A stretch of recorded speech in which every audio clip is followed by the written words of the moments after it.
Bonjour, bonjour. Allez, on vérifie, tout est live. Alors, on va faire une petite chose. C'est de nous indiquer si vous nous entendez. Merci beaucoup en tout cas d'être là, d'être présent, d'avoir patienté un peu, le temps qu'il y ait un peu de monde qui arrive. Alors, avant qu'on commence, je vais vous demander une chose, parce que Facebook nous aide pas vraiment à communiquer avec vous et on est un peu restreint au niveau de notre communication. Donc n'hésitez pas à partager s'il vous plaît le live de manière qu'on soit un peu plus nombreux, et vu qu'il nous oblige à payer, on va essayer de faire en sorte de ne pas payer du moins pour le moment.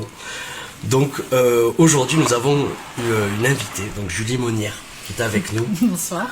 Bonsoir. Et merci beaucoup d'être venu nous rencontrer. Ah, merci de m'avoir. Je suis contente d'être là. C'est super. Alors du coup, tu vas nous raconter après toute ton histoire, comment t'es venu à faire ce métier, toutes les expéditions que tu as créées, que tu as faites. De quoi on va parler ce soir? Déjà, bonsoir Jérôme, excuse-moi. C'est bon, on est tous dans le cadre. Alors, vous pouvez remarquer que c'est un peu spécial parce qu'on est tous les trois réunis. On est tous chez moi, chez ma maman, qui nous a prêté gentiment son salon pour qu'on puisse vous faire ce live pour ce soir. Et donc aujourd'hui, on va parler de bien-être et de mindset, de façon de penser, de comment se préparer mentalement aux choses, comment on arrive à avancer.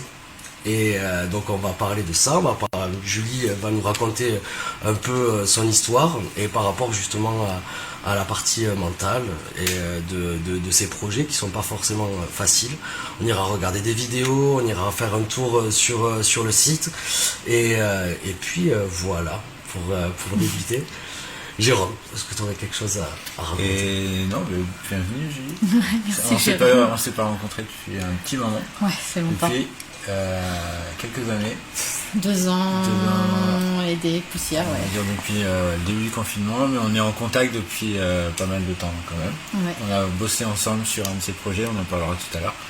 Et puis on va surtout t'écouter et discuter avec toi. Ouais, ça va être chouette. Pas mal de choses. Ouais, je pense. C'est cool. Je vois que vous me dites que vous entendez bien et ça fait plaisir. Je tiens d'ailleurs à remercier mes copains qui m'ont prêté tout le matériel pour qu'on puisse faire ça. On vous montre pas l'arrière de la caméra parce que c'est fantastique, hein. Mais c'est super cool. Merci beaucoup à eux. Donc ouais, le bien-être.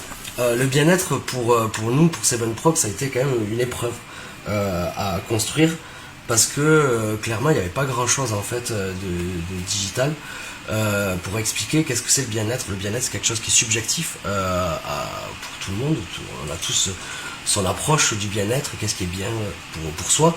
Et du coup on a beaucoup réfléchi, on a beaucoup échangé avec Jérôme. Alors moi je fais beaucoup de développement personnel, du coup j'avais une approche bien particulière qui était plus dans l'entrepreneuriat que dans le sport et la diététique, hein. Je vais pas le répéter, mais les brocolis c'est pas vraiment ma tasse de thé.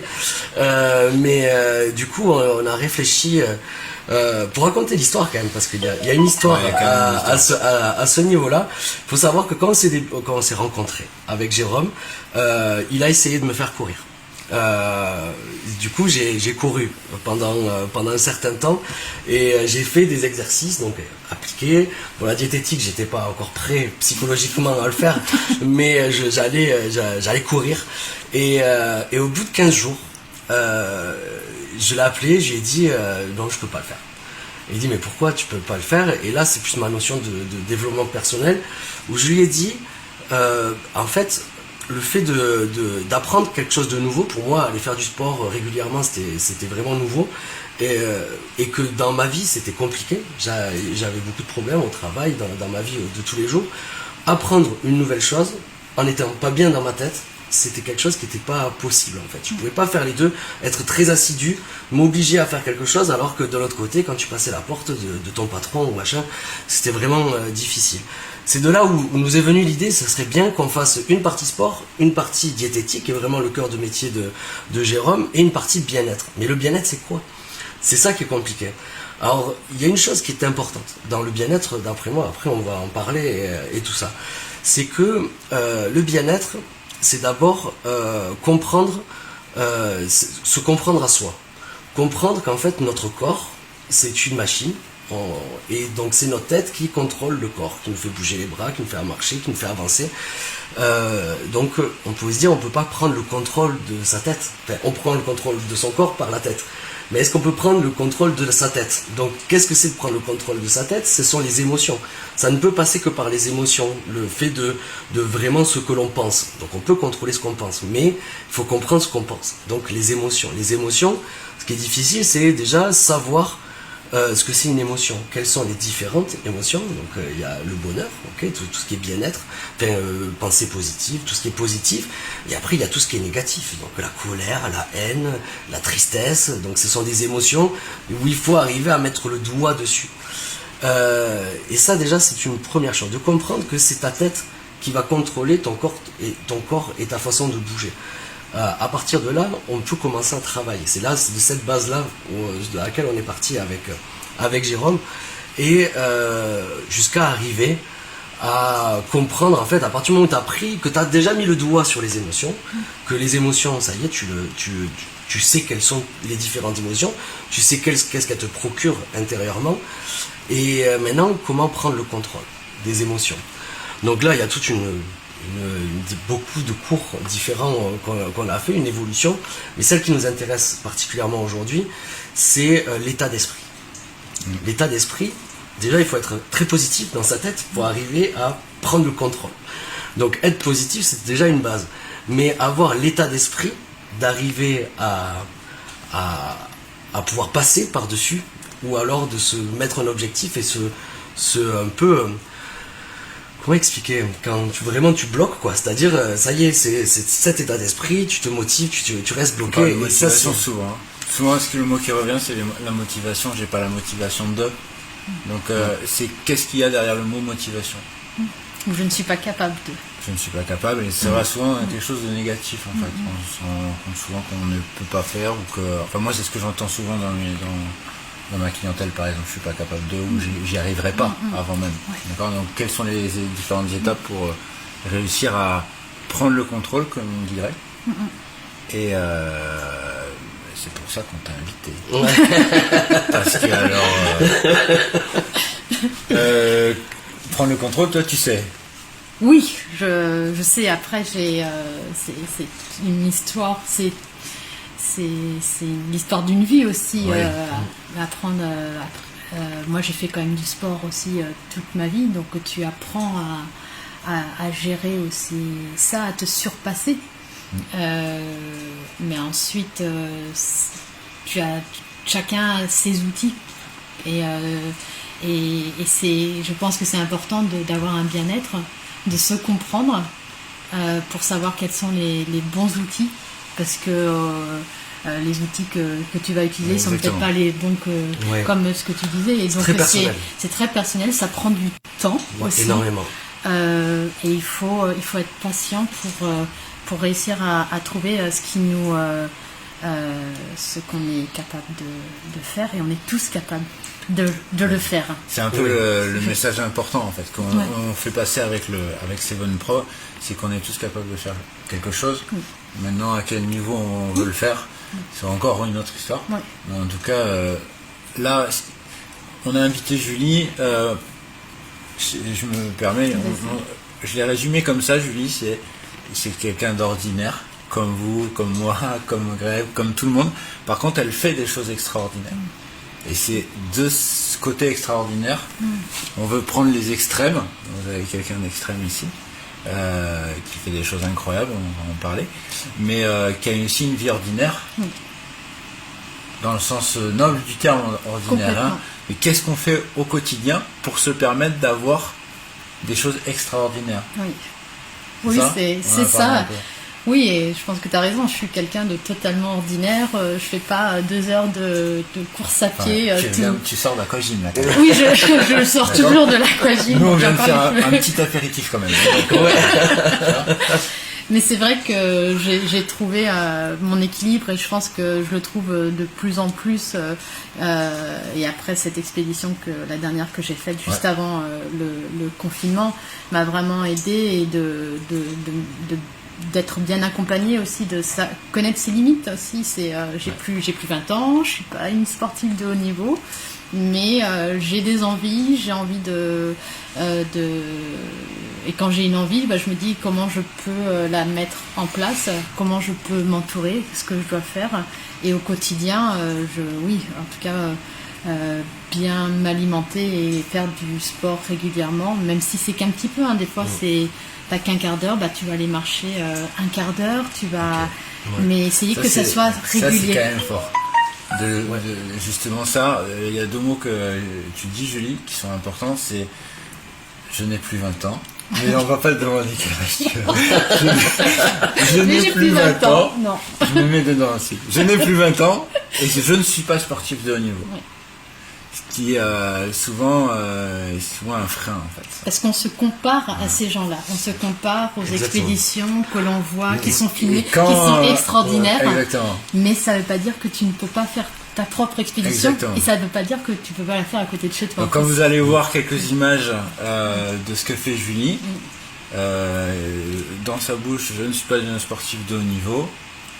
Ouais. Mais c'est le dépassement, quoi. Ouais, c'est le dépassement de ça. Oui. Bon, justement, alors on va commencer du coup. Donc tu es camérawoman, réalisatrice, et tu as une agence de production audiovisuelle qui s'appelle Point de départ. Parce qu'il y a toujours un point de départ à toute aventure. Voilà. C'est vrai.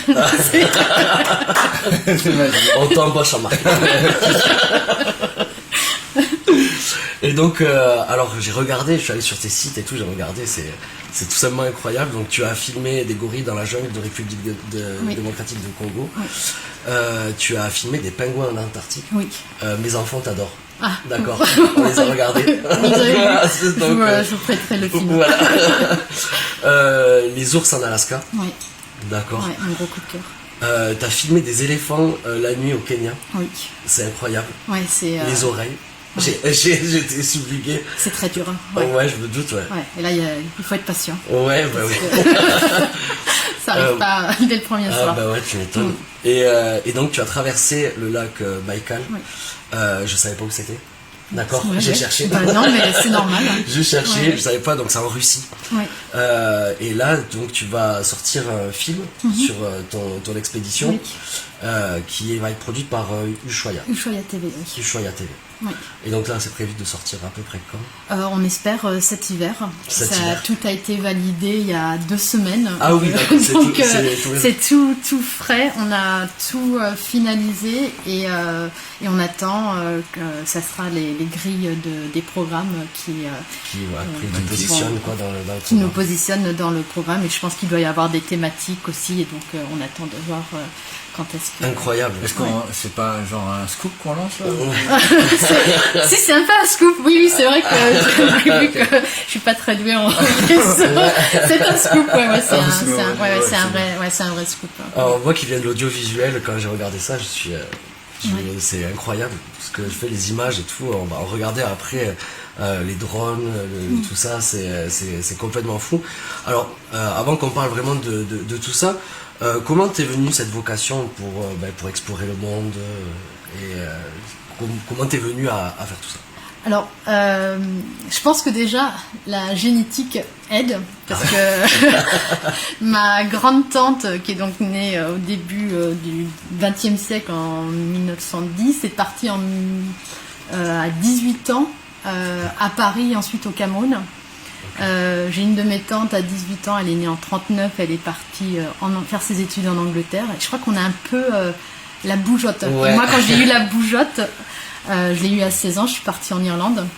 Mais je connaissais pas l'histoire de ma grande-tante et de ma tante. Et donc je pense que c'est ça. Et ensuite, j'ai toujours aimé les animaux.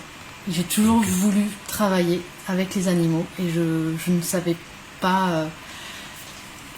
Comment et tu savais que c'était et c'est vrai que mes parents avaient une bibliothèque remplie de livres de voyage. J'étais fascinée par les magazines Géo quand j'étais petite et je les ai encore, mes magazines des années 80, dont l'Antarctique avec les pingouins. C'était des rêves d'enfant de pouvoir. Ça me faisait rêver et je pensais pas qu'un jour je pourrais. Donc je pense c'est une combinaison de choses, la culture que mes parents m'ont donnée, mais aussi la génétique. Cette envie, c'est en nous et de découvrir le monde, quoi. Découvrir les cultures, les gens et plus on découvre et plus on se rend compte de la richesse que les personnes que l'on rencontre, que ce soit chez nous ou dans d'autres cultures, nous apportent, nous font grandir et nous permettent de... Ça, c'est le plus important. Ouais. On se rend pas compte, tant qu'on n'est pas sorti de chez nous, hein, de France, tant qu'on n'est pas allé à l'extérieur, voire au-delà de l'Europe, on peut pas se rendre compte que on est différents et les gens sont différents, mais on s'attache pas aux mêmes choses et ça nous fait grandir intérieurement. Ça nourrit, on se rend pas compte, c'est toujours assez drôle, on s'attache à quelque chose et que ça va déranger une autre culture alors que pour toi obligatoirement et inversement. Donc c'est toujours c'est culturel, mais on se rend compte qu'il y a des bases aussi quand même très fortes. Et l'échange est profond. Souvent, j'ai un souvenir, moi gamin au Vietnam avec mes parents, j'ai eu la chance de voyager un peu aussi gamin, et on a rencontré, on cherchait une personne. On nous avait dit, va trouver cette personne dans Ho Chi Minh, genre la plus grande ville du Vietnam. Et dans la rue, en marchant, on est tombé sur un mec qui vendait des lampions. Et il parlait super bien français. Et on dit, on cherche cette personne. Et le mec, il me regarde, il me dit, c'est moi. Ok, donc c'est moi. Ok, ben non, on a vraiment vérifié, c'était vraiment lui. Il nous a invités à manger chez lui. Et donc, il nous a donné rendez-vous au bout d'un pont. Et de l'autre côté du pont, c'était le bidonville. Et donc, on est arrivé à le rejoindre. Et quand on dit, ben, vous venez chez moi, on est rentré dans le bidonville, où là, il y avait toute sa famille, il y avait tous ses enfants, et sur les 6 enfants, il n'y en avait qu'un qui allait à l'école, que tout le monde travaillait pour que celui-là aille à l'école.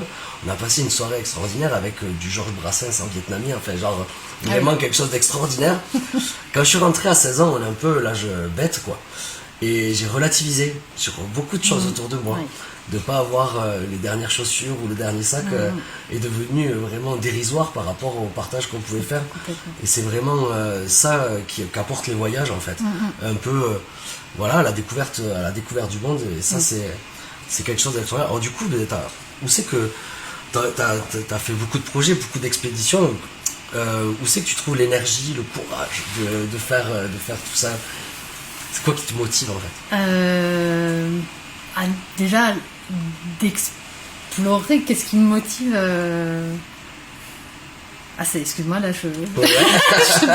il y a beaucoup de choses qui me motivent. Je pense que c'est en moi, mais c'est aussi à chaque fois que je pars, je grandis.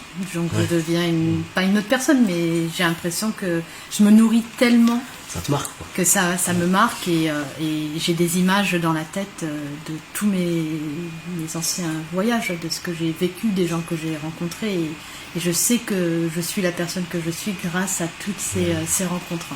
Et c'est vrai que c'est ça qui me motive. C'est incroyable. C'est même toi de te rencontrer. Pour moi, c'est toujours. C'est peut-être un peu le goût du risque. Ou c'est toujours bien maîtrisé, calculé Non, c'est toujours maîtrisé. Non, quand je disais, je sais que dans l'expédition, je dis que c'est important de prendre des risques, mais c'est pas des risques se confronter à la mort. C'est des risques, c'est savoir se dépasser pour mieux savoir qui on est. Et ça, je pense que le dépassement aide à connaître ses limites aussi de ce que l'on est. Et on est tous différents. Et ça prend du temps. Et en plus, on évolue. Donc les risques... On n'a pas les mêmes peurs. Les dépassements ne sont pas les mêmes. Justement, je voulais te poser la question. Donc ça n'a pas dû être simple tous les jours. Non. Des aventures comme ça. Il y a des moments où tu as eu peur. Oui, bien sûr. Il y a deux peurs. Ouais.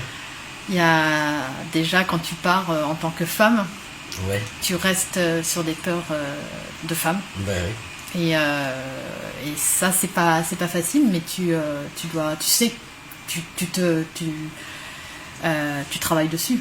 Et, tu te conditionnes. Et tu te conditionnes même si c'est toujours une peur. Dedans, ouais, c'est interne, quoi. C'est complètement. Et ensuite, il y a toujours la peur. Tu es sur un lac. Là, par exemple, j'étais sur un lac glacé. Avec, bon, quand tu plantes ta tente la nuit, t'es content, mais parce que c'est magique. Mais tu te dis bon. Ouais, est-ce que c'est sûr? Est-ce que c'est pas... Et il faut que ton cerveau, parce que ton cerveau est là pour te protéger. Ouais. Donc les peurs sont normales. Ouais. Mais il faut savoir relativiser et te dire non, c'est un lac qui gèle. Il y a quelques voitures qui passent dessus, c'est 1 mètre de profondeur, c'est pas ce que tu manges qui va te faire... T'essayes de te convaincre, quoi. Et tu remets tout dans ta tête, tu recadres tout. Et du coup, t'as des techniques mentales pour arriver à, tu vois, que la peur, on parlait tout à l'heure du contrôle, que la peur prenne pas le pas, quoi. En la fait, respiration. C'est ça. La respiration. Ah ouais. Ouais, travailler... quand tu commences à avoir peur, tu as ton cœur palpitation, et là il faut en tout cas moi ce que je fais, c'est je me pose, je prends une grande respiration et ensuite je continue et j'essaye de me mettre dans ma bulle. Et quand ça s'appelle comment ? Ça de la cohérence cardiaque. Ah, la cohérence cardiaque. Je ne connaissais pas le terme. Et ça, de faire ça, ça permet ensuite de ton cerveau, je sais pas comme au niveau chimique, parce que ça apaise. Ça apaise. Et donc à ce moment-là, quand toi tu es apaisé, tu es en capacité de prendre les bonnes décisions aussi. Que ça soit dans ta tête ou à faire. Hein. Ouais, reprendre le contrôle. Reprendre le contrôle, ouais. Et la respiration, pour moi, c'est ce qui fonctionne. Ce qui fonctionne le mieux, ouais. Toujours. Et du coup, effectivement, en tant que femme, il est plus dur d'entreprendre des projets. Oui. Est-ce que... Comment t'abordes ça, en fait, sur place, avant l'organisation, t'es accompagnée, Oui. Ouais, toujours. Oui. Alors c'est toujours compliqué, plus compliqué en tant que femme d'être accompagnée et d'entreprendre des projets. C'est moins dur qu'il y a 10 ans. Oui.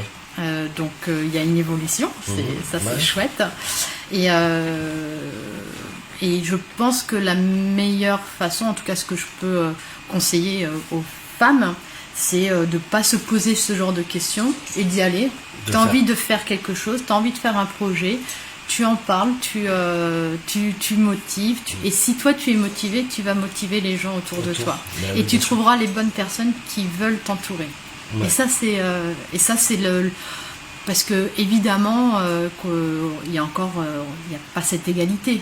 Mais il faut le faire, et plus on le fera en plus, et plus il y aura cette égalité. C'est ce que je pense. D'accord. Voilà. Non, mais c'est bien, tu réponds à plusieurs questions. Pardon, c'est vrai. Comme ça, je saute, je cherche. Non, ça va. Mais c'est très intéressant. Vraiment, on a pris le parti d'essayer d'en parler le maximum dans nos lives. C'est quelque chose qu'on a envie de partager, surtout que tu t'es allé explorer loin, tu t'es mis dans certaines difficultés, même si elles sont toujours contrôlées, et tout ça, et donc je pense qu'on peut, en tant que personne, le vivre homme-femme, pareil, mais l'organisation qu'il y a autour n'est pas la même. Non. Mais elle n'est pas la même, ne sont pas les mêmes peurs, en tout cas... Qui sont en place, et donc oui, c'est sûr, c'est pour ça que c'était important pour nous d'en parler et de pouvoir le partager. Autre sujet, qui c'est qui t'inspire?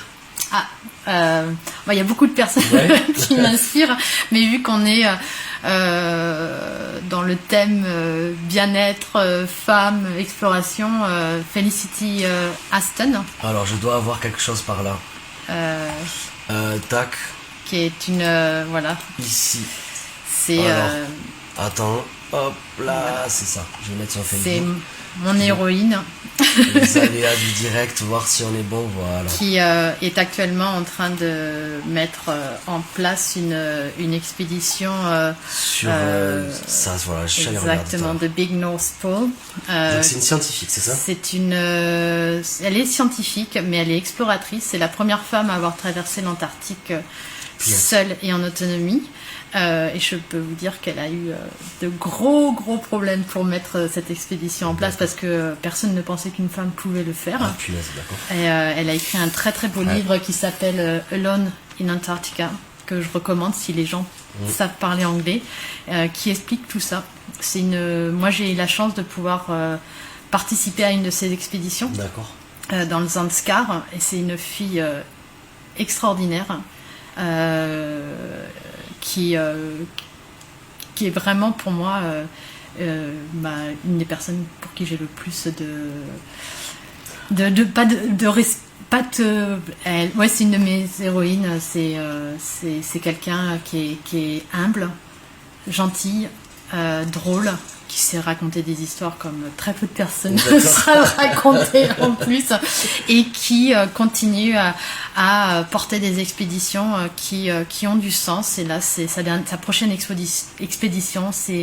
Elle s'est entourée de plusieurs scientifiques femmes, parce que c'est toujours souvent, en tout cas, autour des femmes.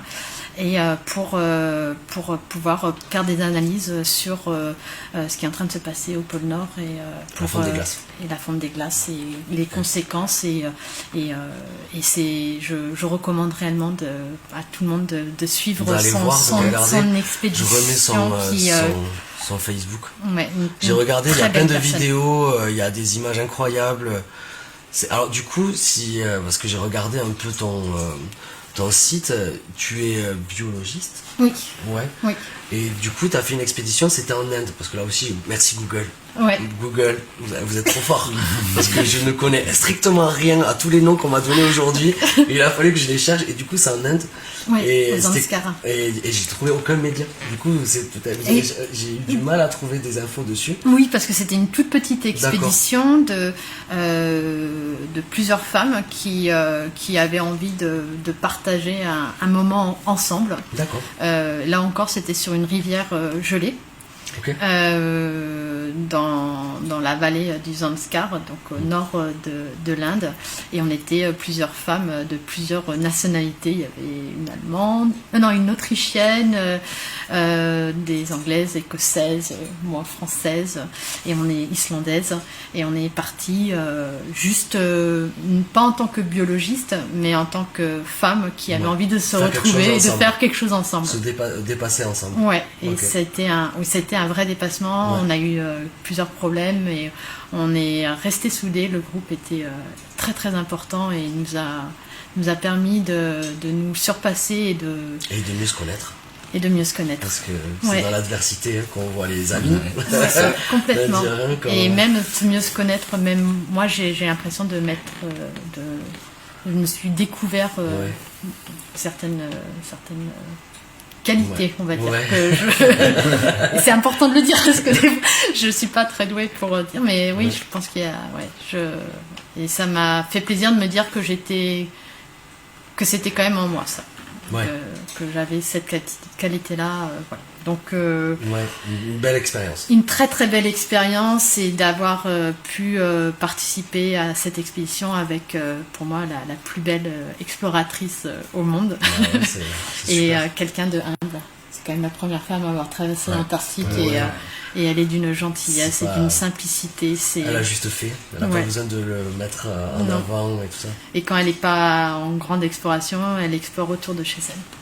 Voilà, donc on a, on va dire, les mêmes manières de voir la vie. Les choses. Donc je la. D'accord. Je donc écoutez, allez la suivre. Allez la suivre, et là c'est l'expédition qu'elles ont fait.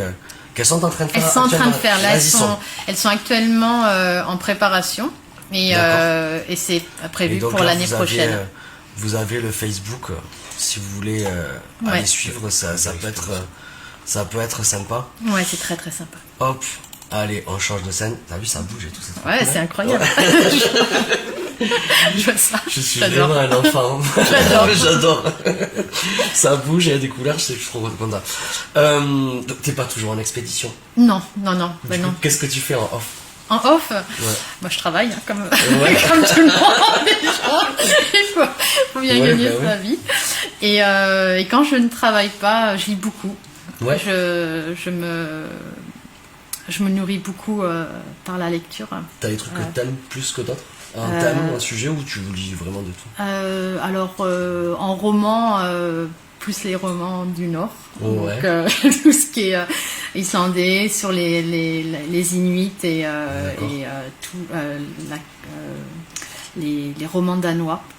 Qui sont très très bien écrits sur toute cette partie du monde, le Groenland. Donc ça, moi, je suis complètement fan. Et ensuite, j'aime beaucoup apprendre sur là, je lis sur l'entraide, l'importance de l'entraide. Donc c'est un livre écrit par un scientifique, Pablo Sévigne, que je lis actuellement. Donc ça, je lis un peu de tout. Vraiment, je me nourris de plusieurs choses. Nous, on a un livre en ce moment.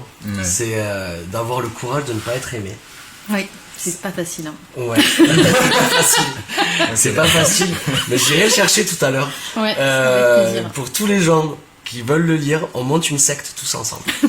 C'est vraiment trop bien. C'est un philosophe. C'est pris d'un philosophe qui s'appelle Alfred Adler. Ah oui. Très bien, oui. Et donc, ce sont deux Japonais, excusez-moi, je me souviens plus du tout de leur nom, mais ils ont fait un dialogue entre un jeune et un philosophe qui respecte cette philosophie donc c'est comme une pièce de théâtre avec un dialogue. Et c'est un échange, le jeune il n'est pas vraiment d'accord sur cette philosophie. Ça dure 400 pages, mais on sort de là. De toute façon, moi, toutes les 40 pages, il a fallu que je fasse une pause pour me remettre en cause et remettre en question. Parce que ça remet les choix qu'on fait dans la vie, le rapport avec les autres, cette notion d'avoir du courage, pourquoi c'est important. Et vraiment, c'est un livre incroyable, j'irai le chercher là tout à l'heure. C'est vraiment... celui-là, du coup, j'ai commencé à le lire. J'ai commencé à monter ma secte. Venez avec moi. On va faire un monde super cool ensemble, où on se respecte tous. Et vraiment, la vision est incroyable. Et en plus, ça rejoint un peu le livre que je lis actuellement, c'est que c'est en nous, c'est ancré en nous. Oui, donc, totalement. Il n'y a pas que de la guerre, pas que de la compétition. Pas du tout. Et qu'on peut faire les choses ensemble, même si on est en compétition d'une manière ou d'une autre, mais pour s'élever ensemble. C'est ça. Justement, à la fin plus ou moins à la fin, je vais pas vous spoiler complètement, mais il y a une notion de rapports humains qui sont ou verticaux, c'est-à-dire de celui qui est au-dessus, celui qui est en dessous, et horizontal. Ouais. Et du coup, lui, il est pour vraiment le rapport horizontal, c'est-à-dire on est égaux, même avec ton patron, tu es égaux, il y a un certain respect à avoir, mais machin. Et c'est vraiment une philosophie, c'est étonnant qu'on n'en parle pas plus à l'école. On est tellement habitué aux autres philosophies de pensée. Et vraiment, ce livre nous a marqué, on en parle tous les jours. De toute façon, on en prend souvent des temps et ça nous a beaucoup inspiré pour le programme parce que c'est vraiment vers ça. C'est une question de justice en fait. De voilà, j'ai ma liberté, tu as la tienne. On ne marche pas dessus, on essaye de marcher ensemble, mais et donc c'est vraiment intéressant. Et créer ces communautés. C'est ça, créer sa communauté, exactement. Ou secte. Une secte. Une secte. On va faire une super secte ensemble. Le meilleur conseil que tu as eu dans ta vie? Le meilleur conseil, alors j'en ai eu plusieurs. Et encore une fois, je pense aux expéditions, vu qu'on est quand même dans ce thème-là aussi. N'oublie pas ton pull. Non, t'es gants. T'es gants, n'oublie pas tes gants. C'est un bon conseil. C'est le meilleur conseil. Oh merde, j'y suis déjà. Non, c'est quand j'ai commencé ma carrière dans le documentaire animalier. avant de commencer. Et j'étais triste parce que je savais pas comment faire et je me lamentais un petit peu sur mon sort. Et quelqu'un m'a dit, mais Julie, si tu veux que les gens sachent ce que tu veux faire, il va bien falloir commencer à parler de ce que tu aimes. Ouais. Et peut-être qu'il y aura des gens qui t'aideront. Et j'ai dit, oh, c'est vrai, il a raison. Et je sors le soir, je rencontre un ami, je lui dis, voilà, en fait, ce que j'aimerais faire, j'aimerais vraiment travailler sur des documentaires animaliers. Et là, il me dit, oh bah, je connais quelqu'un avec qui j'ai travaillé qui fait du documentaire animalier, je te mets en contact et grâce à lui, cette personne est devenue mon mentor et grâce à lui, j'ai fait ce que j'ai pu faire aussi et donc ne pas avoir peur de dire ce qu'on a envie de faire dans la vie parce que ça nous amène à des endroits inespérés. Même si on est très timide. Magnifique. Ça, c'est pour moi, c'était ça a été un tournant dans ma vie. Donc, quelque chose d'important. Quoi. Ouais, très important. Ouais. Alors maintenant, on va passer au pire conseil. Quand t'as donné, celui que tu vois, je serais bien gardé. Ouais, à l'école. À l'école. Le conseiller d'orientation, quand il a su ce que je voulais faire, et qui m'a dit que ça serait quand même mieux de faire un travail stable. Ah. Alors, j'en sais. Là, tu sais, et heureusement, et là, je remercie vraiment mes parents qui m'ont toujours dit, et pourtant ils ont des métiers stables, tous les deux, qui m'ont toujours dit, fais ce que tu aimes, et on te poussera toujours à faire ce qui te rend heureuse. Donc, c'est vrai que pour moi, je ne comprends pas qu'on puisse donner ce conseil-là à un enfant. Ouais. T'as donné quand même t'as dit deux choses importantes pour les enfants. Hein. Continuer à rêver. Oui, complètement. Et fais ce que tu aimes. Enfin, va vers ce que tu aimes. Oui, et donne-toi les moyens de le réaliser. C'est quand même important. Nous, on est parents, on est tous parents. Et s'il y a des parents qui nous écoutent, ces deux messages-là, quand même, pour les enfants, c'est essentiel. Oui. Et que c'est du travail, que peu importe où est-ce que tu vas, c'est du travail. Ouais. Qu'il y a toujours des contraintes et des inconvénients et des avantages dans tout métier en plus. Ça, j'en suis convaincue. Super. Si tu devais refaire ta carrière, tu ferais quoi? Si tu veux faire autre chose ou si peut-être refaire la même chose, mais si tu veux... Alors, refaire la même chose avec grand plaisir, mais c'est vrai qu'actuellement j'ai une obsession, c'est la naturopathie.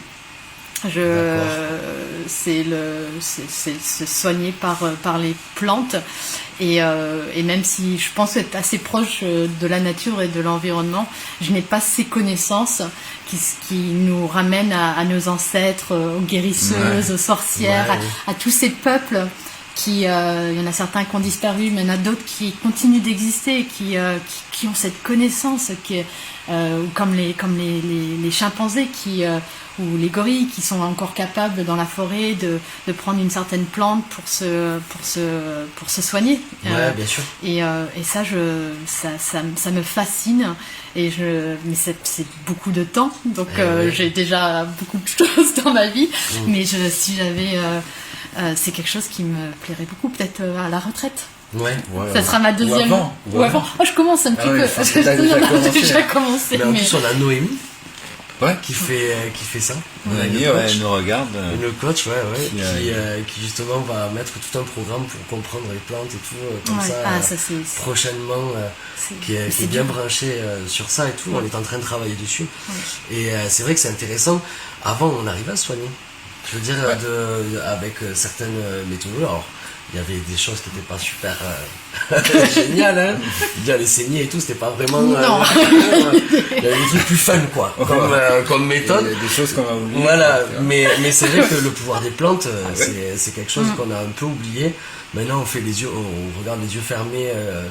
Les pharmacies, quoi, le médicament, et on a une culture du médicament qui est quand même très importante.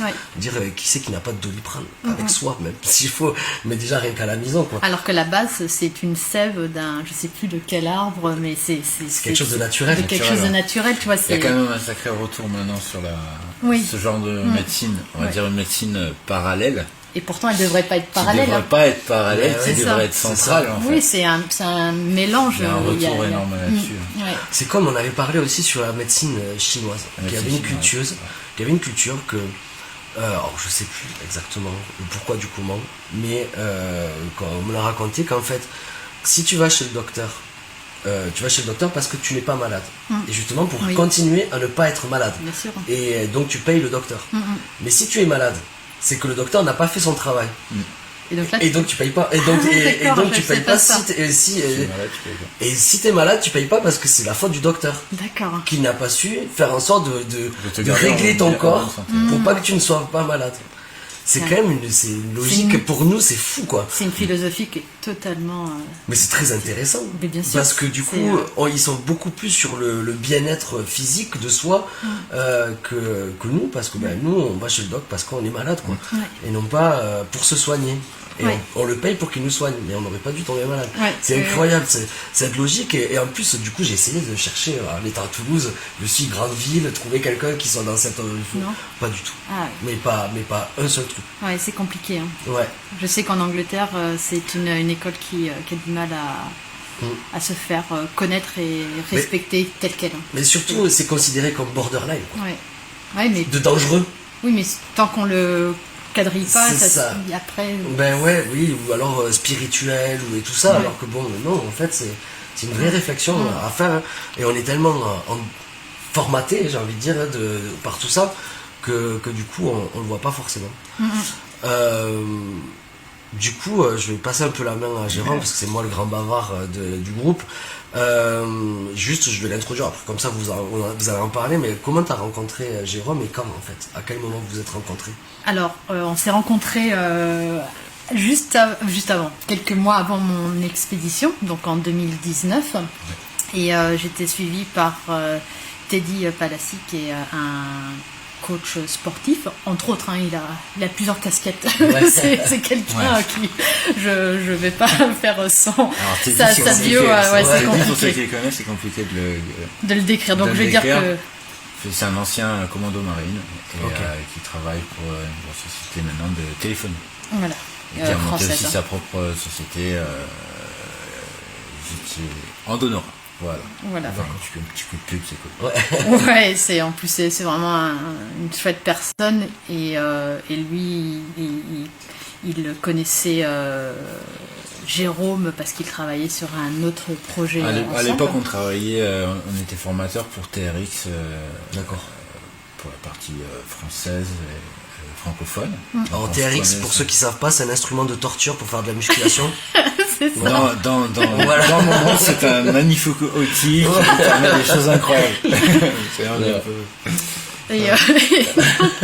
Donc j'avais déjà le côté sportif, mais il manquait le côté nutrition, et donc Teddy m'a conseillé de prendre contact avec Jérôme, et donc j'ai appelé Jérôme, et Jérôme a gentiment accepté de m'accompagner sur ma préparation. Mais la préparation de quoi? Nutrition. Oui, nutrition, mais quelle expédition? À l'expédition sur le lac Baïka. Sur le lac, ouais. D'accord. Et donc pour gérer les moments difficiles, les moments de froid, pour aussi du travail qu'on a pu faire ensemble, et des échanges qu'on a pu avoir, ce que je me rappelle le plus, et ça m'a vraiment aidé, et je pense que ça a été un déclic pour moi, c'est apprendre à me connaître aussi. Ce qui, on n'est pas tous égaux, même par rapport à la nourriture. Par exemple, moi je suis intolérante au lactose, c'est une chose, mais il y a des raisons aussi pour ça. Et Jérôme voulait vraiment que je me concentre aussi sur moi, qui j'étais. Et c'était un peu la nutrition dans ton cas, en fait, sur la traversée du lac, c'était un élément de survie, en fait. Même si c'est cadré, en fait, ce que tu fais, c'est organisé, on ne peut pas omettre qu'à un moment, c'était un des sujets de conversation, que tu sois obligé, parce qu'il y a une tempête, de ne pas manger pendant 24 heures pour rejoindre un point de ralliement où tu étais en sécurité. Donc, il a fallu préparer le corps à encaisser potentiellement ça. mais on ne peut pas juste appliquer une méthode. En fait. Non. Il a fallu que Julie apprenne et que tu apprennes en fait comment ton corps fonctionne. Et c'est au travers de tests qu'on a pu faire ou de quel aliment te correspond, quel aliment te correspond pas. Et l'autre point important, c'est que sur un lac, il fait combien moins combien Alors, l'année où je suis allée, j'ai eu un peu plus de chance. C'était plus en journée moins 10 à 0, mais la nuit c'était moins 30, moins 40. Ouais. Donc on a une autre problématique, c'est qu'à moins 30, on peut pas emmener tous les aliments. Non, et on peut très bien avoir une diététique qui marche très bien dans une vie ordinaire. Mais dans l'extraordinaire comme ça n'a rien à voir. Donc on a préparé tout ça. Et c'est vrai que le plus dur en expédition, c'est la nutrition. Parce que comme dit Jérôme, on ne peut pas emmener ce que l'on mange habituellement. Il n'y a pas les légumes qu'on va se faire mijoter un petit truc. Et c'est très compliqué en fait. Du coup, il a fallu que tu prennes du poids pour arriver à encaisser tout ça, ou alors c'est... Non, alors déjà je suis pas... toute fine, donc ça, moi je n'ai pas besoin de partir dans ces réflexions-là. Non, mais je sais pas. C'est pas ma réflexion. Non, mais on m'a jamais demandé de prendre du poids. Parce que je pense que je l'aurais perdu en 2 minutes. Il faut que tu prennes. Parce qu'on en parlait justement la semaine dernière avec Alexandre, que le fait qu'il soit dans l'eau, alors on avait un windsurfer la semaine dernière, et donc il va faire bien sûr du windsurf en plein hiver dans l'eau gelée, et du coup il faut qu'il encaisse ce froid, même malgré la combinaison. Du coup il doit manger beaucoup plus de calories, et qu'il faut qu'il ait plus de graisse pour pouvoir encaisser ce froid. Donc c'est d'où ma question. Oui, non, voilà, mais alors là c'est plus au moment de l'expédition, quand tu fais un effort physique intense, que tu es dans le froid, les calories dont tu vas avoir besoin vont être plus importantes, et donc tu vas te tourner vers des aliments qui sont beaucoup plus caloriques. Mais c'est aussi s'alimenter régulièrement et beaucoup boire aussi. Ça on oublie souvent. C'est pas trop. L'hydratation dans le froid, t'as pas ce symptôme de besoin de boire comme quand il fait chaud. Et par contre c'est problématique dans le froid sur l'effort. Donc tu peux vite, encore une fois, une hydratation, ça peut être problématique quand tu es dans le froid, parce que tu peux avoir une crampe tout simplement par défaut d'hydratation, mais tu peux pas rejoindre, tu ne peux pas rester sur place en fait. Si tu restes sur place, tu prends le risque de mourir de froid. Tu dois bouger. Tu dois être en mouvement. Tu dois toujours être en mouvement. Donc il faut absolument gérer tout ça et faire que le corps soit capable quand même de gérer peut-être un manque. Donc il faut le préparer. Et il faut tout ce qu'on a réussi à préparer. Ça a duré exactement combien de temps l'expédition? Au final, 18 jours. T'as marché pendant 18 jours? Oui, 18 jours. Non-stop. Normalement, ça aurait dû être un petit peu plus long, et les conditions sur le lac ont été extrêmement difficiles, et la situation en France devenait aussi difficile. Je suis partie un mois avant le confinement. D'accord. Alors, t'étais un mois avant le confinement, t'étais là-bas? J'étais là-bas. Je suis rentrée 2 jours avant. Alors comment ça s'est passé ça par rapport à là-bas? On en a parlé un peu en off, j'étais un peu occupé avec toute la technique, je ne vous ai pas écouté. Et du coup, comment ça s'est passé? Déjà, comment tu l'as appris qu'il y avait le Covid et que voilà, on allait tous être punis à la maison? Je l'ai compris à l'aéroport, déjà en Russie, où je voyais des gens avec des masques, donc je ne comprenais pas vraiment ce qui se passait. Et ensuite, je suis arrivée à Paris, et ils venaient de fermer les restaurants, donc même l'aéroport il y avait personne, c'était comme on était peut-être 20 à l'aéroport, donc c'était très très très bizarre. On devait être 3 dans l'avion du retour. Et après, comme tout le monde, je l'ai appris par Macron qui faisait. Ça a été. Parce qu'on oublie souvent, il y a la préparation avant, il y a l'expédition, et la préparation,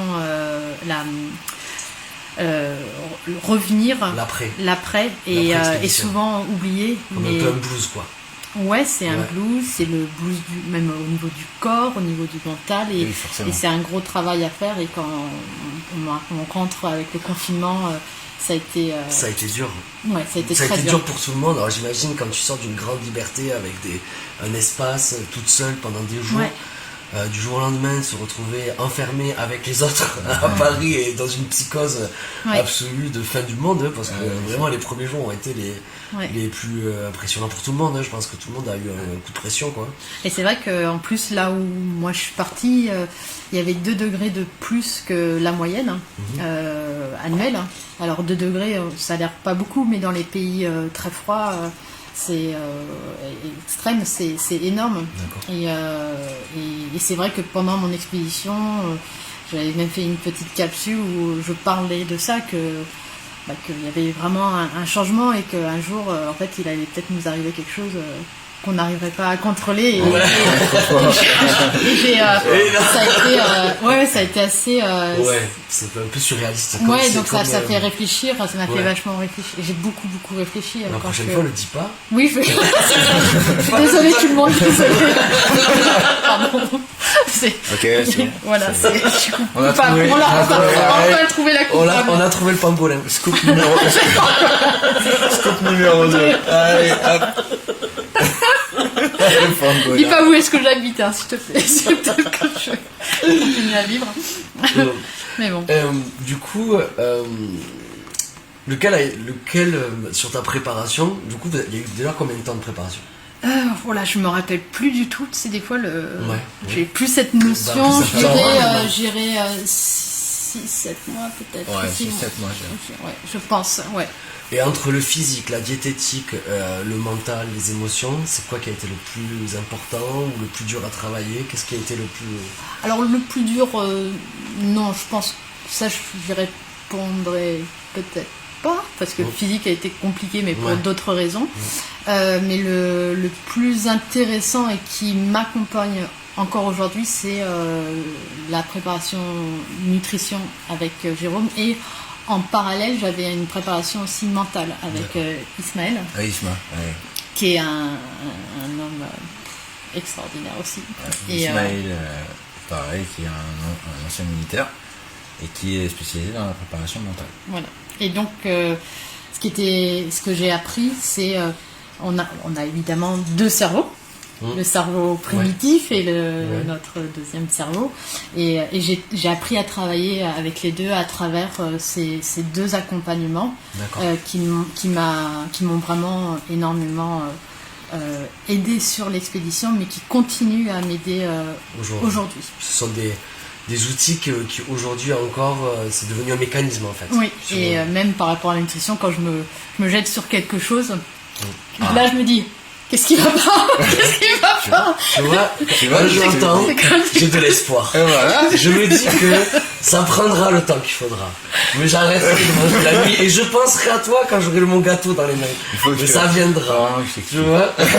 Là, tu vois, j'ai espoir. Il y a toujours de l'espoir. Ce qui est super, c'est qu'en fait, même en préparation mentale, il y a cette histoire de 2 cerveaux, même en nutrition, ça marche également avec ces 2 cerveaux.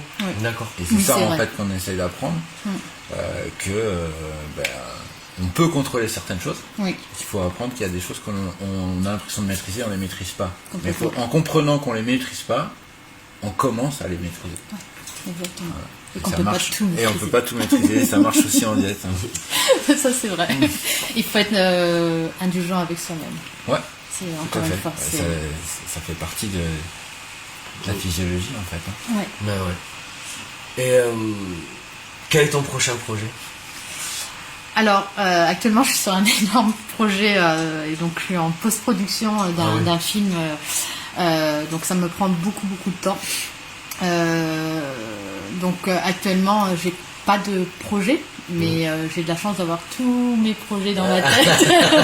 Mais quand je terminerai, donc début janvier, ce projet, j'ai déjà plusieurs pistes que j'aimerais.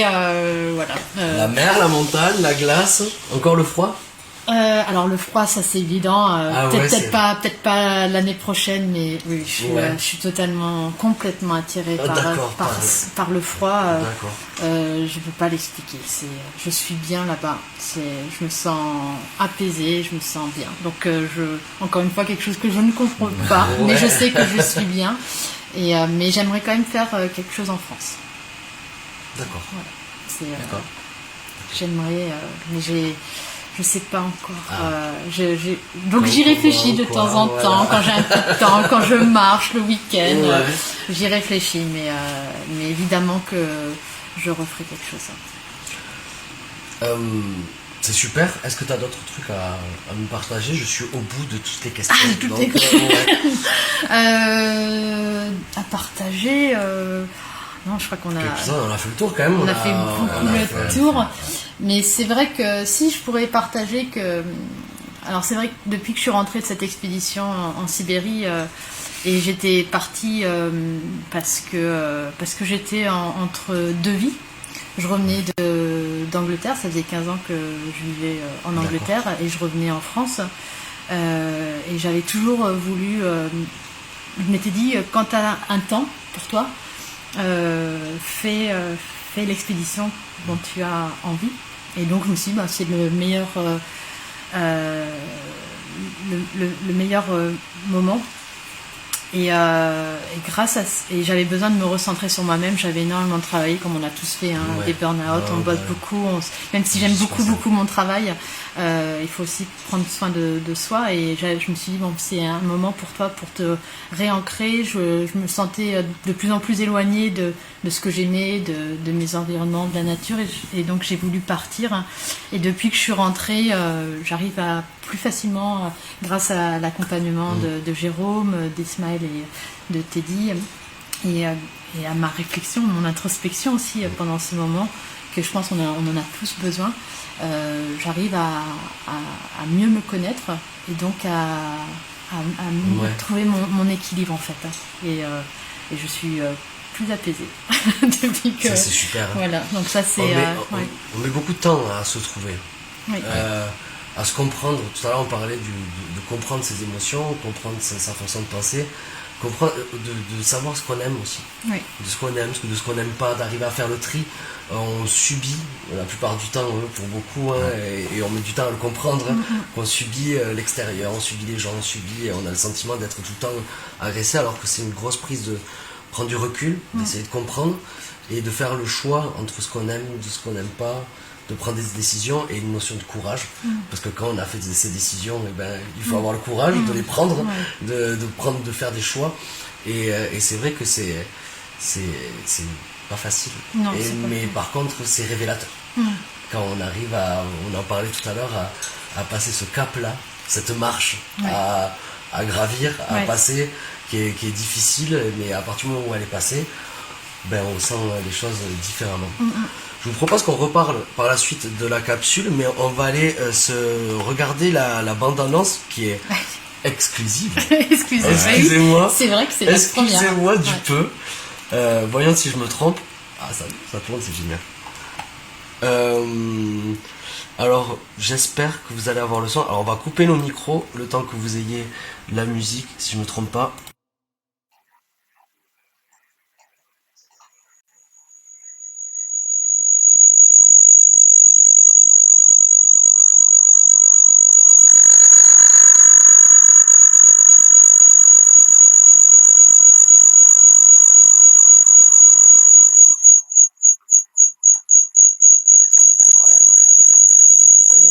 Когда ты в одиночестве идешь по Байкалу, ты можешь соприкоснуться с тем озером, каким оно открывается тем людям, которые находятся в Курине, и место для того, чтобы узнать озеро гораздо ближе.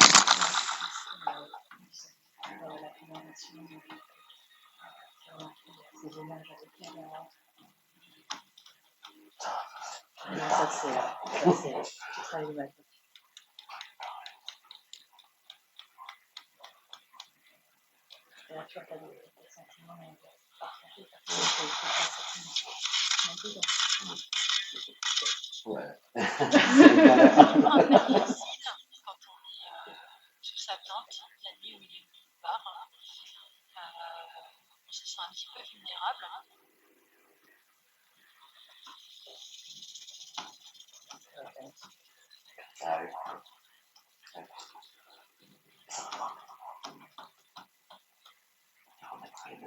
Ouais. Ça se perd pas, ça s'oublie pas. Donc ça me titille au début, je chez les copains, quand je prends l'ordinateur, après je m'investis.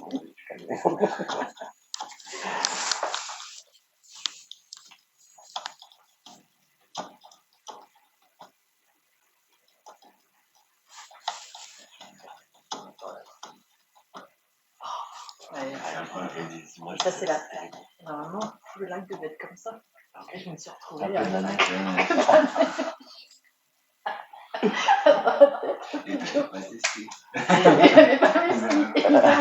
C'était la grande question. Hop, surtout, j'oublie pas le micro. Ah, si on nous entendait. Parfait, heureusement, on n'a pas dit de bêtises. Et donc, ouais, tu nous expliquais que l'image de fer où on te voit marcher sur la glace, normalement, tout le lac devait être comme ça. Oui, et à cause du réchauffement climatique, en tout cas de cette année-là, il a beaucoup plus neigé que d'habitude. Et qui a causé énormément de problèmes parce qu'en plus, vu qu'il neigeait, la neige réchauffe la glace et il y a des endroits sur le lac dangereux. Donc l'itinéraire que je devais prendre, je n'ai pas pu le prendre. Donc ça a été tout un retravail. On n'en parle pas dans le film parce que c'est trop compliqué d'expliquer tout ça. C'est du réel en temps réel qu'il a fallu refaire tout, quoi. Ouais, il a tout fallu donc ça prouve bien que même une préparation pensée, organisée, tout prévu en fait pour un détail. Ouais, juste un détail. Un détail. De 2 degrés. De 2 degrés. C'est ça. Tout peut passer. Ouais. Donc, et donc quand à la fin de mon expédition, je vois la glace inespérée, ça a vraiment été inespéré, j'ai eu l'impression d'être une vraie enfant. C'était, c'est ce que je voulais voir. Ouais, c'était ça. C'était parti pour ça. Mais le lac avait eu d'autres. Il avait prévu autre chose. Il avait prévu autre chose pour moi et au final, je trouvais que, vu mes convictions, d'être arrivée cette année-là, même si ça avait été dur physiquement et mentalement, j'avais été préparée aussi. Et mais c'était important que je puisse voir ça et que j'ai eu l'impression d'être connectée un peu au lac et ce voyage. Il reste en moi. Ouais, vraiment. J'ai l'impression que le lac est toujours. T'es toujours là-bas. Ouais. T'as laissé un peu de toi là-bas. Un petit peu. Ouais. C'est bien. C'est une partie. Voilà, c'est ça. pour que le lac reste. Comme quoi, c'est fou quand même le mental. Quand on décide quelque chose, quand on se met un objectif et que les gens, tu vois, parfois ils te disent ouais, t'as de la chance. T'as pas de chance, tu as provoqué tout ça. C'est quand tu dis t'as de la chance, t'as traversé le lac Baïkal. Ben non, j'ai travaillé pendant 6 mois, je me suis préparé, diététiquement j'ai fait des efforts. Voilà, donc du coup tout ça revient à ce dont on parlait, le mental, l'état d'esprit qu'on doit avoir quand on se met des objectifs. Et les objectifs, ça permet aussi de quand la vie elle est pas très cool, tu vois, dans le quotidien, d'un coup tu te mets un objectif. Le reste, tu te mets un peu des œillères, quoi, et allez, du coup, tu vois toutes les opportunités qui peuvent te permettre d'atteindre ton objectif. Et si les opportunités, c'est de rencontrer Jérôme ou Ismaël, ou alors je me souviens plus du Teddy, c'est aussi ces opportunités-là, parce qu'ils arrivent au moment où tu en as besoin, et ils te forment à continuer à travailler ton mental. Mais après, donc ça c'est toute la préparation, mais après quand il y est, aujourd'hui on a vécu une belle journée, nous aussi, un peu stressante. Voilà, de nouveaux collaborateurs qu'on embrasse, ils nous regardent. Et du coup, là aussi mentalement, se préparer, parce que on doit, quand il y est, tu dois pas lâcher. Non. Tu dois faire ce qu'on t'a appris, mais tu dois découvrir ce que tu ne sais pas encore. Et tu décides. Tu décides en fait. Et c'est toujours le choix. En fait. Et bien sûr. C'est vrai. Et tu décides d'y aller ou de pas y aller. En tout cas, c'est ton choix. Et ton cerveau, il te le dit. En plus, c'est ça qui est, comme tu dis, tu y vas ou tu n'y vas pas. premier jour où j'ai mis les pieds, le jour avant de partir, je mets les pieds sur le lac, je fais... Pourquoi? Si vous avez une question, pourquoi? Donc c'est la question en fait. Alors que je sais pourquoi. Pourquoi tu fais ça? Pourquoi c'est une bonne question, C'est une bonne mais question. pour tout ça marche. Ouais, pourquoi T'imagines ta propre personne, t'es toute seule sur l'axe. Pourquoi? Et après bien sûr, voilà, le cœur mais oui. revient. Mais c'est la peur. Laissez-moi rentrer. 6 mois de préparation, laissez-moi rentrer. Je veux le soleil. Tu vois, ce pourquoi en fait il est quand même super important parce que c'est ce qui permet justement de te passer ce cap de doute là que tu peux avoir à un moment ou l'autre. Si tu as un pourquoi qui est solide, fort, qui est puissant, tu vas le passer. Oui. La difficulté tu vas la passer, la douleur tu vas la passer, entre guillemets la douleur. Tu vois, tu vas passer tout ça. Mais il faut être patient. Oh, c'est beau ça. C'est À tous ceux il y en a 2 ou 3 qui nous écoutent, je leur dis tous les jours. Ouais. N'est-ce pas Noémie? Ouais. Mais c'est vrai, ouais. je suis la première à l'oublier de temps en temps. Ouais. C'est la patience, la régularité et le mental.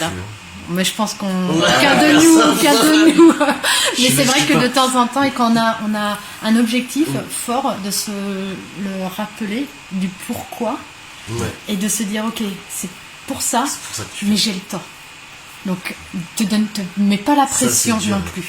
Ouais. Et peu importe ce que les gens pensent autour de toi, tu le fais pour toi. Ça par contre c'est important. On ne vit pas pour les autres. Non. Ça il faut que le comprendre soi, mais il faudrait que les autres le comprennent aussi. Ouais. Qu'on vit pas pour eux. Et c'est pas facile quand tu fais des choix. Tu vois, nous on a des c'est soi. C'est s'écouter. Quelque chose qui est bon pour moi n'est pas forcément bon pour les autres. Et inversement. Donc du coup, c'est réfléchir à comment on doit être. Qu'est-ce qu'on a envie d'être. Qu'est-ce qu'on a envie de faire. J'ai une pensée pour ma maman. Ma maman est quelqu'un d'exceptionnel et qui est vraiment là pour moi. Et d'ailleurs, je t'embrasse, maman, je t'aime. Il y a eu une période de sa vie où c'était vraiment pas cool. C'était vraiment très compliqué pour elle. Et on n'est pas des sportifs dans la famille, c'est pas trop notre truc. Et un jour, elle a décidé de faire le chemin de Saint-Jacques-de-Compostelle. Ok. 1 mois de préparation, simplement. Et elle a pris ses chaussures, son sac à dos, son bâton. Je l'ai amenée à Colomiers. Et j'ai dit au revoir. Elle est partie, elle est allée jusqu'à Saint-Jacques-de-Compostelle. Toute seule? Toute seule, ouais. Toute seule avec son sac à dos et tout ça. Et tout à l'heure, tu as dit quelque chose qui m'a marqué. J'ai pensé à elle. Parce qu'on peut être quelqu'un de normal. Vraiment, quelqu'un qui a une vie normale, qui ses enfants, on s'est déconnecté. Dommage, merci. Désolé, maman. C'est une très très belle histoire. Ça. Et elle a fait tout le chemin. On est en train de se reconnecter. Aïe aïe aïe. Ah, on est de retour. On a une petite coupure et comme on a un décalage de 1 minute, on ne sait pas si vous êtes là ou pas. Donc oui, pour revenir, elle est partie, elle a fait toutes les étapes. Elle a laissé les choses là-bas, sur le chemin. Elle a laissé ce qui l'embêtait. Elle a abandonné là-bas, elle a laissé là-bas. Elle est arrivée jusqu'au bout. Et elle est allée brûler ses affaires parce que quand tu arrives au bout les pèlerins brûlent leurs vêtements, clairement, une partie de ce qu'ils ont dans leur sac à dos. Et elle est rentrée transformée. Et donc je pense qu'on peut être quelqu'un de normal, j'ai pas envie de dire banal, parce personne n'est banal, on a tous notre particularité. On est tous uniques. Oui. Et on est tous uniques. Mais on peut être quelqu'un qui a une vie complètement normale. Et du jour au lendemain, à partir du moment où tu as le mindset, à partir du moment où tu as décidé d'avoir le mental pour faire quelque chose, on peut faire des choses extraordinaires. Et on parle ici beaucoup de sport, de diététique et tout ça, ce qui n'est pas forcément mon truc à moi, mais moi je regarde beaucoup d'entrepreneurs, je vois beaucoup d'entrepreneurs, je connais beaucoup de gens qui se dépassent dans ce qu'ils font, mais c'est pas dans le sport, beaucoup d'artistes qui se dépassent, et pareil, c'est sur le mental, c'est aussi une façon de voir les choses, de présenter les choses, et après tout, avoir une bonne vie, c'est pas avoir une vie exceptionnelle, c'est avoir la vie qu'on aime, et de faire ce qu'on aime et comme on veut. Et je pense que c'est... Alors là, je vois qu'au niveau timing, on vous a un peu beaucoup parlé cette fois. La dernière fois, on avait fait beaucoup de présentations et du coup, on va parler rapidement du programme. Mais je pense que c'est ça qui nous a rassemblés avec Jérôme déjà, pour qu'on travaille maintenant ensemble. C'est qu'on a vraiment cette philosophie-là. De faire du bien autour de nous, des gens, de partager les choses, de savoir qu'on a, le fonctionnement, qu'est-ce qu'on a fait, pourquoi on le fait, et de le partager, et de mettre des outils qui sont simples. Ce sont des choses simples. Bon, je ne vais pas raconter l'histoire de la semaine dernière, le coup du petit déjeuner a transformé ma vie au niveau d'arrêter de manger 2 fois ou 3 fois à midi, parce que j'ai compris comment fonctionnait mon corps. Et pourtant, c'était une action qui était quand même très simple. C'est pas quelque chose qui a changé ma vie. Et je pense que c'est que des petits détails comme ça. Et on est une horloge que l'on règle comme un horloger. Et c'est pas faire quelque chose n'est pas de chambouler ta vie, c'est de tourner une petite vis jusqu'à arriver à la mettre au bon endroit et correctement. Et ça, je pense que c'est quelque chose qu'on partage pas assez, que moi j'essaye de dire à mes enfants, mais c'est quelque chose que je pense qui devrait être plus partagé. C'est le grand moment que vous attendez tous, le moment où on vous montre Seven Prog. Donc vous avez l'adresse, je vais vous la mettre. Je me suis pas du tout occupé de vous dans le chat, je suis vraiment désolé. Hop là, tac, ça, les autres liens je vous répondrai après. Je suis vraiment désolé, je peux pas m'occuper de tout. On va créer comme la semaine dernière un code promo qui s'appelle FB49. Je vous le montrerai après. Mais on va aller voir rapidement parce que on va pas vous prendre non plus toute la soirée. Et qu'à un moment donné, nous aussi, il faut qu'on dorme, qu'on se repose pour être en forme demain. Tu voulais pas dire qu'on mange? Manger? Non, manger. En plus, je t'ai fait des trucs ultra gras, avec de l'ail et tout, c'était trop bon. C'était incroyable. Mais non, c'est bon, manger... ne me pousse pas à la tentation. Encore 10 minutes pour te convaincre. Donc, le programme bien-être, ça tombe bien, on tombe pile dessus.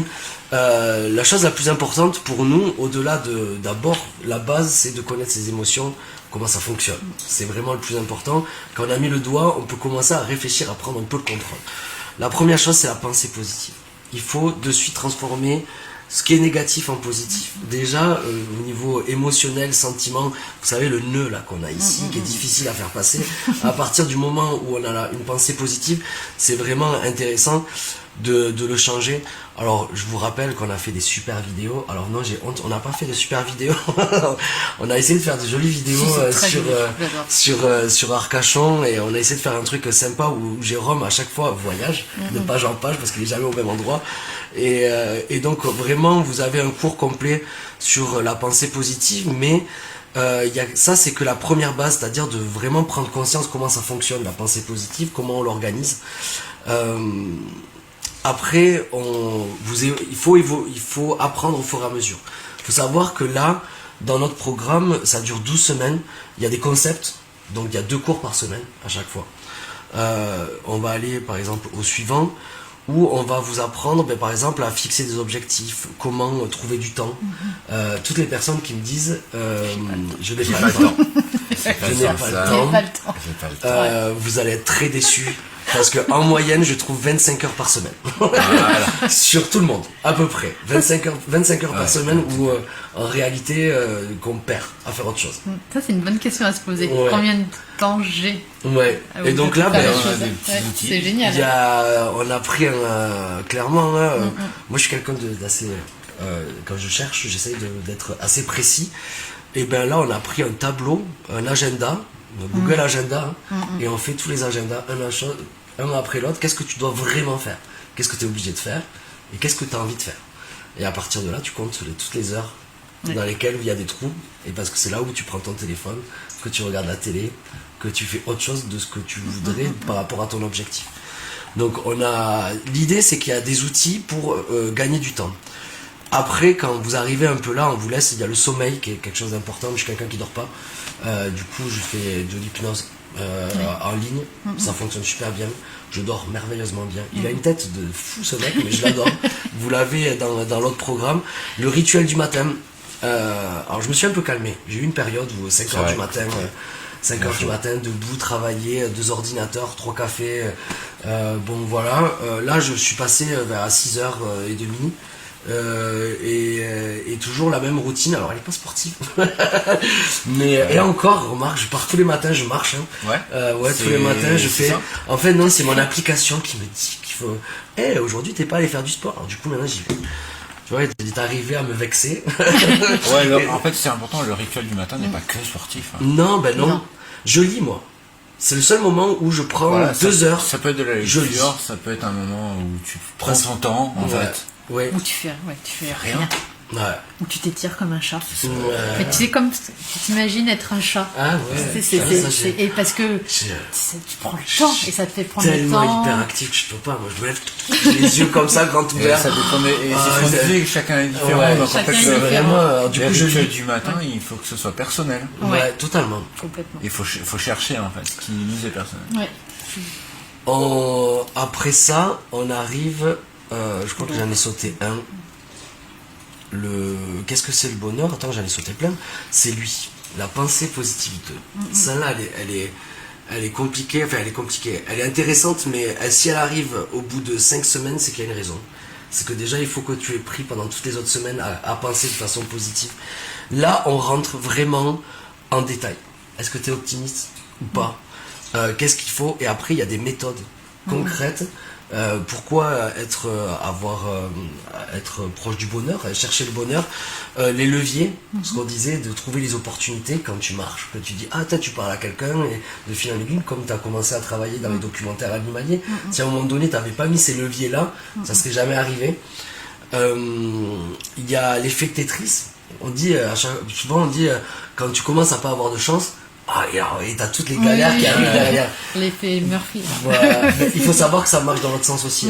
C'est-à-dire que quand il se passe quelque chose de bien, si tu continues à pousser dans ce sens-là, il y arrive des choses bien, ça continue dans ce sens-là. Le tout, c'est d'en avoir conscience, en fait. On va voir le rebond, comment rebondir face à l'adversité. C'est pas forcément facile, on s'est tous disputés avec quelqu'un et qu'on regrette ou pas, mais du coup, comment on gère ça? Donc là aussi, c'est des outils, je n'ai rien inventé, j'ai repris de plusieurs auteurs de développement personnel et je les ai vulgarisés en fait pour qu'on puisse le comprendre. Le cercle de Zorro, ça c'est absolument génial. C'est Ashwar, donc c'est quelqu'un qui est très très fort en américain sur le développement personnel, Shawn Ashore. Et alors le cercle de Zorro, il prend l'exemple de Zorro avec Antonio Banderas. Il est au début, il n'est pas encore Zorro, et il a son maître qui lui dit très bien, tu sais te battre et tout, sauf que maintenant tu vas te défendre sans sortir de ce cercle autour de toi. Et donc au début, il prend des roustes, quoi. Il se fait avoir et tout ça. Mais à force de s'entraîner dans son petit cercle, il arrive à se défendre. Donc qu'est-ce qu'il fait? Son maître, il agrandit son cercle. C'est comme ça qu'on crée un objectif. Si tu dois perdre 10 kilos et que tu te dis mon step c'est 10 kilos, le chemin va être long. 10 kilos, c'est pas comme ça qu'on le perd. Ça va prendre du temps. Mais par contre, tu te dis, ok, mon objectif lointain, c'est 10 kilos. Mon premier cercle de Zorro va être de déjeuner le matin, prendre mes repas et moins manger le midi. Mon deuxième cercle, ça va être d'aller marcher 3 fois par semaine. Mon troisième cercle, voilà. Du coup, qu'est-ce qui se passe mentalement? C'est que on est dans la réussite tout le temps. Parce qu'on a réussi à se dépasser de son cercle. Ok, on n'est pas encore aux 10 kilos. Mais clairement, le fait d'être en réussite, on envoie de la dopamine dans notre cerveau. Et c'est la dopamine, on adore ça. Donc du coup, on continue à avoir envie, et on n'abandonne pas. Donc j'ai trouvé cette façon de voir qui était vraiment très intéressante. Et je pense aussi, parce que c'est vrai que ces petits cercles, ça aide, mais qu'on peut revenir des fois sur le cercle d'avant. Alors on le voit comme un échec, mais c'est pas un échec. C'est juste qu'il fallait prendre un peu plus de temps.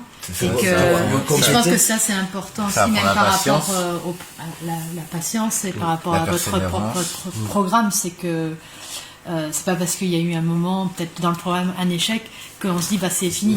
Il faut se dire non, j'ai appris mieux sur moi. et je repars de ce cercle C'est ça, 2 voilà, euros. Je pense ouais. que ça c'est Ouais. aussi important que... Avancer, et c'est pour ça qu'il n'y a pas de limite de temps dans Ouais. notre programme. Oui, c'est Moi, ça. j'ai Ouais. arrêté plusieurs fois. J'ai perdu jusqu'à 8 kilos en très peu de temps. Et après, je me suis remis à manger des côtes de bœuf. Mais c'est pas grave. Je veux dire, ça m'a beaucoup appris. Je vois les choses différemment, en fait. C'est échec et C'est rebond. ça. Ouais, en fait, c'est C'est ça. rebondir. moi, ce que je dis souvent, c'est que l'avancée, en fait, n'est pas en ligne droite. Non. Tu vois, la direction, elle est donnée, mais tu vas avancer en zigzag. Exactement. C'est-à-dire qu'il y a des hauts, il y a des bas, il y a des hauts, des bas. Et à partir du moment où tu sais il y a des hauts et il y a des bas, tu es déjà au courant qu'il y aura des bas. Quand il y a des hauts, il y a obligatoirement des bas. Voilà. Et donc l'image de revenir au cercle précédent, c'est pas tout recommencer ou abandonner, c'est juste faire un petit pas en arrière et repartir mieux en fait vers l'objectif. Parce qu'on n'était pas prêt pour X raisons en Et plus. puis il y a des tas de paramètres, exactement comme toi les 2 degrés sur ton expédition, il y a des tas de paramètres qu'on ne peut pas maîtriser Bien sûr. dans Exactement. notre environnement, Bien dans sûr. des tas de choses qu'on va devoir gérer Bien sûr. Ouais. au quotidien. Donc c'est important en fait, de comprendre ça aussi. Ouais. Une règle qui m'a beaucoup amusé quand je l'ai découvert, c'est la règle des 20 secondes. Tu as 20 secondes pour prendre une décision. À partir de là, ton cerveau va tout faire pour pas que tu le fasses. Ah oui. Par exemple, dire t'aimes pas cuisiner et que tu sais que t'as un kebab pas très loin de chez toi, ça peut aller vite l'histoire. Tu dis je vais aller cuisiner. T'as 20 secondes pour aller cuisiner. Ouais. Au-delà de ces 20 secondes, tu mangeras un kebab.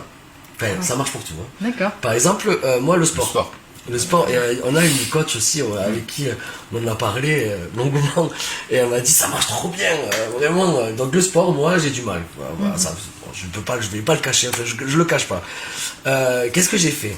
Le matin, comme j'ai ma petite routine le matin, j'ai mis mes chaussures de sport au pied de mon lit avec ma tenue de sport au pied de mon lit. Exactement. Du coup, je me lève, je fais faut que j'aille faire du sport et j'ai les pieds dans les chaussures. J'ai déjà mes pieds dans les chaussures. Ouais. Et là, tant pis, allez, hop, et ça y est, j'y suis, je suis dehors. Pareil, quand je rentrais du travail, je les mettais devant l'entrée. Comme ça, quand tu passes, oh putain, il faut que je fasse le sport. Ok, ça y est, j'y suis, mais par contre, il faut le faire de suite. Parce qu'au-delà de ce temps-là, ton cerveau est fait pour pas que tu te fatigues, en fait. Ah oui, Il veut pas se fatiguer. Il te protège. Zone de Et confort. Il a non, une mais zone c'est de vrai. confort, ouais. Il veut te maintenir dans Mais la zone c'est de ça, confort. il a pas envie, donc du coup, C'est la règle rapide des en 20 plus, secondes. hein. 20 secondes. Ouais, ça va vite, 20 secondes. Ça va super vite. Et par exemple, je vous fais vraiment découvrir le programme là, pour le coup cette fois. L'investissement social, il faut pas rester seul. Alors toi qui as vu passer 20 jours toute seule, tu étais contente de reparler avec, Oui. avec tout le monde? Ouais. Alors, il y a une soirée où il y a un groupe de Russes qui s'est installé à côté de ma tante, qui m'ont demandé si ça. Je fais non, avec plaisir. Et ça a été un bonheur intense. Et j'étais contente d'être seule, mais Ouais. qu'est-ce que j'étais contente De de voir les autres. partager. Je pense qu'à ce moment-là, tu parles toutes les langues du monde. Hein. Ah bah là, oui. On était, Toutes les langues du monde, sympa, ça. et on a Tu rigolé. m'étonnes. Ah, c'était super. Donc oui, je suis d'accord avec toi. Donc C'est important. de pas se sentir seul, de pas rester seul. c'est pas une bonne chose d'être seul. Il faut arriver à communiquer avec les autres, il faut être ouvert. Et ça, il y a des codes. Parce qu'il y a des gens, ils ont du mal à communiquer. Et ça s'apprend, en fait, de comment se comporter. De comment ça. Puis, on a parfois des mal en soi qu'on transpose et qu'on partage et qui font que la communication, les gens, c'est un peu dur. Et du coup, c'est des choses qu'on apprend et qui ne sont pas définitives, en fait. Mais rester seul n'est pas une bonne chose. Donc là, je vous ai montré un aperçu. Forcément, il y a des cours complets sur chaque, sur chaque chose. Je vous ai fait un aperçu complet, hein. très rapide parce qu'il y en a tellement. Il y a 12 semaines. On va t'ouvrir un accès. Ah ouais, Ouais. c'est magnifique, c'est génial. Parce que là, je montre toute la partie cours, mais il y a aussi toute la partie exercice. Hein. Ouais. La partie exercice, on peut y aller, on peut y faire un tour. Voyons si j'arrive. Je crois que si j'appuie là. Je crois que c'est moi qui ai fait le site. Mais je crois il que si est j'appuie vraiment là. chouette en tout cas. Et 12 semaines, c'est chouette. C'est un peu le temps, on s'est dit C'est ce qu'on dont disait. on avait besoin Les fameux pour. 3 mois, Les fameux 3 mois dont on parlait. Ouais, c'est 163 jours pour changer l'habitude. Il y a tout un cours Ouais. sur ça aussi. Ah, c'est Ouais. génial. Ouais. C'est vraiment. On a essayé de faire la chose le plus.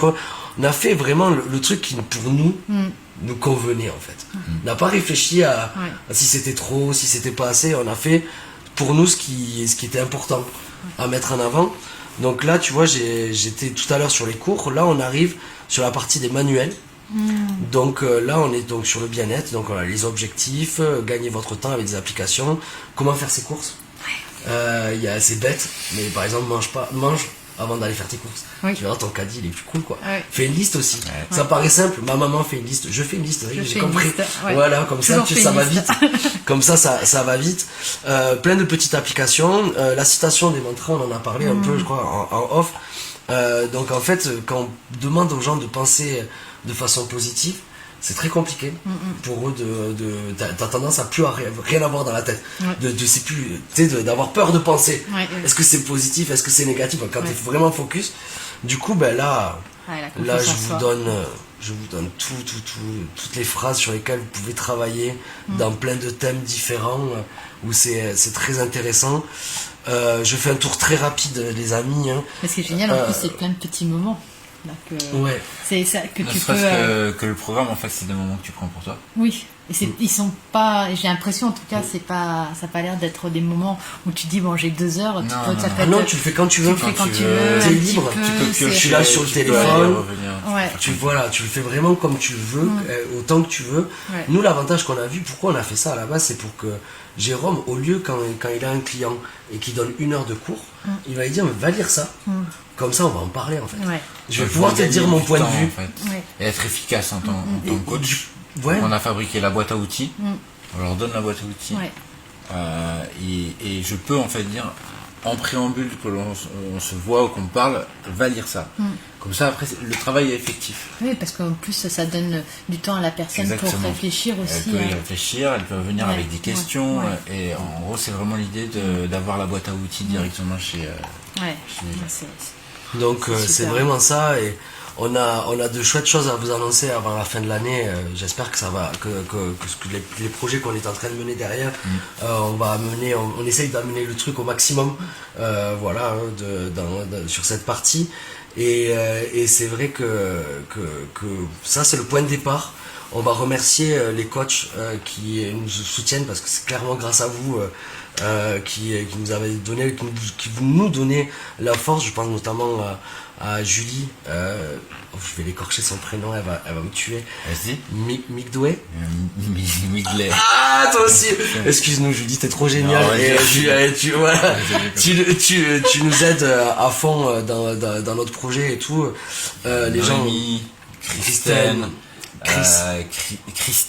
Ouais. Beaucoup de femmes. Oui. Mais oui, que les femmes soient mises en avant. Ça fait partie de nos valeurs. On s'entend bien. Elles ont envie, on pense la même chose en fait dans le fonctionnement, et du coup c'est facile de travailler avec elles. Et bon, on leur propose des choses, elles ont envie, et du coup nous on se bat derrière pour que ça se concrétise. Et du coup c'est vraiment super. Donc voilà, c'est le moment du code promo. Exactement. On va y arriver, ça tourne.